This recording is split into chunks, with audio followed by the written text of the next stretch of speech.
이 시간 우리에게 주시는 말씀 마태복음 19장 13절에서 15절까지의 말씀입니다. 마태복음 19장 13절에서 15절까지의 말씀 신약 32면에 기록되어 있습니다.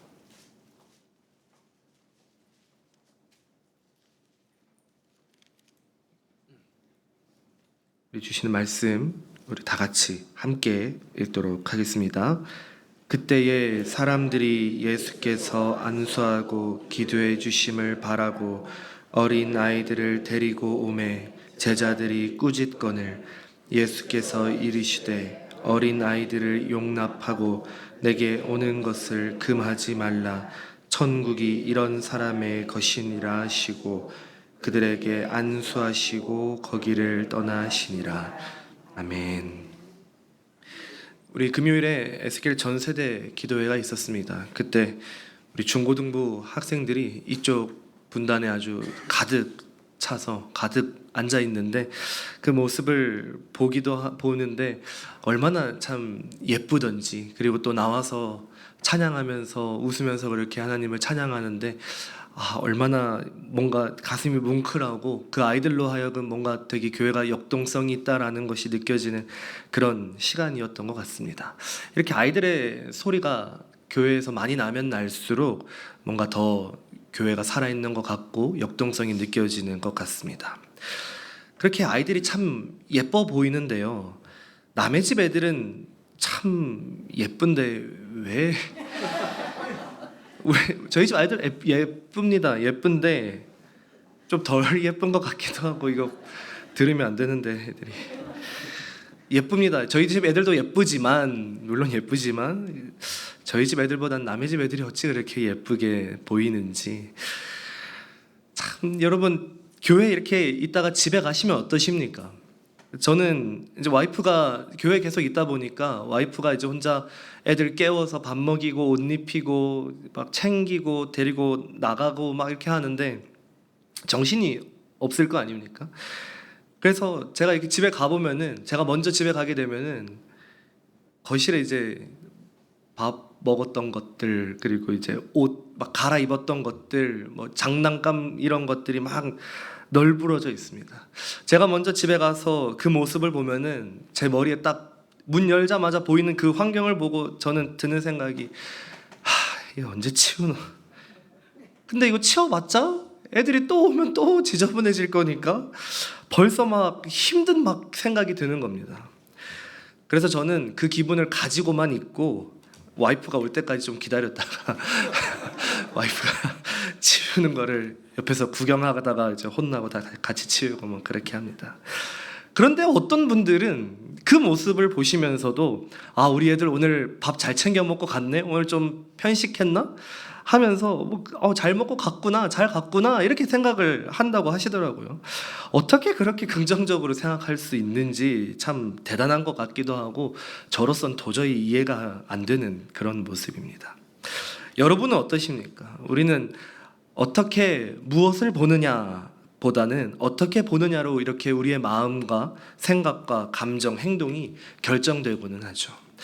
우리가 이 시간 나누는 마태복음 19장의 짧은 이야기를 살펴보면은 한 사건을 바라보면서도 전혀 다른 시선 두 개가 부딪히고 있는 것을 볼 수가 있습니다. 하나는 아이들을 향한 제자들의 시선, 그리고 예수님의 시선이었습니다. 오늘 말씀을 통해서 어린이 주일을 맞이하는 우리의 시선은 지금 어디를 향하고 있는지, 그리고 이 시대를 살아가는 참된 어른으로서 우리는 다음 세대, 우리 자녀들을 어떤 시선으로 바라보아야 할지 함께 나눠보려고 합니다. 오늘 말씀을 보면은 부모님이 예수님께 아이들을 데리고 오죠.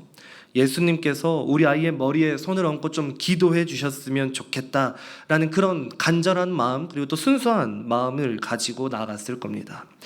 그런데 그 훈훈한 앞길을 제자들이 가로막죠. 그냥 막는 정도가 아니라 화를 내면서 사람들을 꾸짖습니다. 그리고 쫓아내려고 합니다. 우리는 이 장면을 볼 때마다 애가 좀 갈 수도 있지, 그리고 우리 부모 마음이 다 똑같지 않습니까? 우리 아이가 잘 됐으면 하는 마음으로 우리 아이가 예수님께 좀 기도 좀 받고 좀 잘 되면 좋은 건데 제자들 왜 이렇게 매정할까? 자기들 자녀들이라도 그렇게 했을까? 이런 생각이 듭니다. 그런데 사실 제자들은 그 시대의 가장 평범하고 상식적인 시선으로 지금 세상을 보고 있었고 그것을 바탕으로 행동했던 것 뿐이었습니다. 당시에는 잘 아시다시피 어린아이는 아직 온전한 사람으로 대우받지 못했지 않습니까? 그래서 어른들의 소유물이나 그저 가문의 대를 잇기 위한 존재 정도로만 여겨졌잖아요. 어른들의 아주 중요한 모임에 힘없고 작은 아이들이 끼어드는 것이 아주 무례하고 쓸데없는 행동으로 취급받던 그런 시대였습니다. 게다가 제자들에게 예수님이라는 분은 어떤 분이셨습니까? 이스라엘을 구원하실 아주 바쁘고 좀 위대한 분이셨습니다. 제자들 역시 예수님이 중요한 가르침을 전하고 큰 일을 하셔야 되는데 당장 사회에 도움되지 않는 이 어린아이들이 끼어드는 것은 중요한 사역의 흐름을 방해하는 귀찮은 일로 보았던 것입니다. 이 제자들의 눈에는 지금 효율성이라는 안경이 씌워져 있던 것입니다. 내게 도움이 되는 사람인가, 이 일이 얼마나 쓸모가 있는가를 먼저 따지는 시선을 가지고 있었던 거죠. 여러분, 그렇다면 우리의 시선은 어떻습니까? 우리는 내 주변 사람들을, 특별히 우리 다음 세대 자녀들을 향해서 어떤 시선으로 바라보고 계십니까? 혹시 제자들과 같은 안경을 쓰고 계시지는 않으십니까? 자신들에게 다가오는 아이들을 매몰차게 쫓아내는 제자들을 보시고 예수님께서 어떻게 하십니까? 똑같은 사건을 기록한 마가복음을 보면은요, 예수님이 제자들을 보시고 크게 노했다라고 기록하고 있습니다. 평소에 온유하신 예수님께서 불같이 화를 내신 거죠. 예수님께서 왜 그렇게 화를 내셨던 것일까요? 제자들이 그냥 예의가 없어서가 아니었습니다.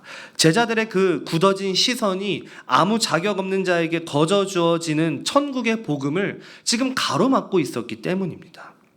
그러면서 사실은 당시 세상의 상식을 완전히 뒤엎는 반응을 예수님께서 보여주시면서 말씀을 하시죠. 어린아이들이 내게 오는 것을 용납하고 막지 말아라. 천국이 바로 이런 사람들의 것이다 라고 말씀을 하십니다. 제자들의 시선과 예수님의 시선은 출발점부터 완전히 달랐습니다. 제자들은 아이들을 어른들의 예배를 방해하는 골칫거리 정도로 보았지만 예수님은 아이들을 천국의 가장 완벽한 모델이자 주인공으로 보던 것이었습니다. 그런데 도대체 아이들의 어떤 면이 천국의 주인공이 될 자격이 있다는 것일까요? 아이들이 어른들보다 특별히 좀 더 착하고 죄를 덜 짓고 마음이 순수하기 때문에 그렇다는 것일까요? 결코 그렇지 않다는 것을 아마 아이들을 키워보신 분들이라면 잘 아실 겁니다. 아이들도 고집이 장난 아니지 않습니까? 아무리 말을 해도 듣지 않습니다. 그러다 보니까 어쩔 때는 어른보다 더 심한 이기적인 모습을 보일 때가, 답답한 모습을 보일 때가 참 그렇게 많지 않습니까? 그런데 예수님께서 이런 어린아이를 천국의 주인으로 지목하신 이유, 그것은 다른 게 아니었습니다. 이 아이들을 천국의 주인으로 지목하신 이유는 스스로의 힘으로는 생존할 수 없어서 부모를 전적으로 의지할 수밖에 없는 그들의 절대적인 연약함 때문이었습니다. 예수님은 자신의 무능함을 알고 오직 부모의 은혜만을 갈구하는 그 어린 아이들의 모습 속에서 오직 하나님 아버지만을 순전하게 믿고 의지해야 하는 진짜 천국 백성의 본질을 제자들에게 지금 가르쳐주고 계시는 것입니다. 세상의 상식, 시선과 우리 예수님의 시선이 이렇게 다릅니다. 우리는 아무래도 무언가 일을 할 때에 어린 아이보다 쓸모있고 독립적인 어른들을 더 선호하겠죠. 그런데 여러분, 세상의 나라는 스스로의 힘과 능력을 증명하는 자들이 주인이 되지만 하나님 나라는 철저히 자신의 무능함을 인정하고 오직 위로부터 내려오는 하나님의 긍휼만을 갈망하는 영적 가난함을 지닌 자들에게 주어지는 은혜의 선물이라는 것을 우리는 절대로 잊어서는 안 됩니다. 그렇기 때문에 주님은 제자들과 또 이 시대를 살아가고 있는 우리로 하여금 세상의 시선으로는 보잘것없는 그 어린아이의 연약함 속에서 하나님 나라의 가장 빛나는 영광을 발견하게 하시는 겁니다. 그래서 예수님이 말씀하시는 아이들을 용납해라라는 말씀은 교회 공동체가 사회적 약자와 특별히 우리의 신앙 바통을 이어받을 다음 세대에 대한 태도를 통해서 곧 천국의 본질을 바로 이해하는 척도가 되어진다는 것을 지금 우리에게 보여주고 계시는 겁니다. 여러분, 우리 교회의 다음 세대의 아이들은요, 그저 미래의 교회를 이끌어갈 잠재적인 일꾼만은 아닙니다. 우리의 사역을 방해하는 그런 존재는 더더욱이 아니죠. 그들은 있는 모습 그대로 아무런 자격 없는 영혼을 은혜로 덮어주시는 천국의 비밀을 우리 어른들에게 보여주기 위해서 하나님께서 보내주신 살아있는 시청과 교제와도 같은 존재들입니다. 그리고 지금 이 자리에서 천국을 소유한 우리 교회의 가장 소중한 주인공들입니다. 주님의 이 넓고 깊은 시선으로 우리 아이들을 다시 바라보게 되시기를 우리 모두가 정말 그렇게 되기를 간절히 소망합니다. 그렇다면 예수님의 이 따뜻한 시선을 배운 우리는 이제 다음 세대를 향해서 어떻게 행동해야 될까요? 오늘 말씀의 마지막 15절을 보면은 예수님께서 그냥 아이들을 환영하는 것으로 그치지 않으시죠. 직접 그 작은 아이들에게 다가가서 머리에 손을 얹으시고 기도해 주십니다. 예수님이 그 코찔찔이 아이들에게 머리 위에 다정하게 손을 얹어주시는 것은요, 세상에서는 아무 힘이 없어서 소외당하고 무시당하던 그 연약한 자들을 하나님 나라 공동체의 가장 귀한 일원으로 당당하게 인정해 주시는 그런 따뜻한 사랑의 표현이었던 것입니다. 바로 이것이 이 시대를 살아가는 우리가 가져야 할 진짜 어른의 모습인 것입니다. 여러분, 이런 귀한 다음 세대 자녀들을 보면서 우리 교회가, 우리 어른들이 해야 할 가장 중요하고 거룩한 역할은요, 다음 세대를 우리의 굳어진 기준에 맞춰서 통제하고 꾸짖는 게 아니라 예수님의 눈으로 그들을 바라보면서 그들을 위해서 끊임없이 손을 얹고 기도하며 사랑을 흘려보내는 우리가 되어야 하는 것입니다. 이것을 기억하셔서 보는 아이들마다, 만나는 아이들마다 사랑해 주시고 더 축복해 주시고 날마다 기도해 주시는 우리 모두가 되기를 소망합니다. 오늘은 어린이 주일이죠.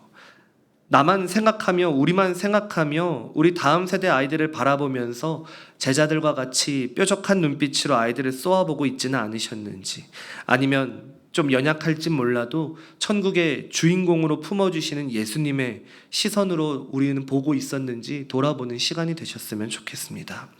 제자들과 같았던 우리의 시선이었다면 그 시선을 돌이켜서 내 자녀뿐만 아니라 우리 교회의 모든 아이들, 그 사랑스러운 자녀들을, 다음 세대를 사랑해주고 품어주는 우리 한마음교회 공동체가 되었으면 좋겠습니다. 영적인 어른, 사랑의 어른, 그 아이들을 품어주고 기도해주는 그런 어른이 되어주기로 이 시간 결단하시는 저와 우리 모든 한마음교회 성도님들이 다 되시기를 간절히 소망합니다. 기도하겠습니다.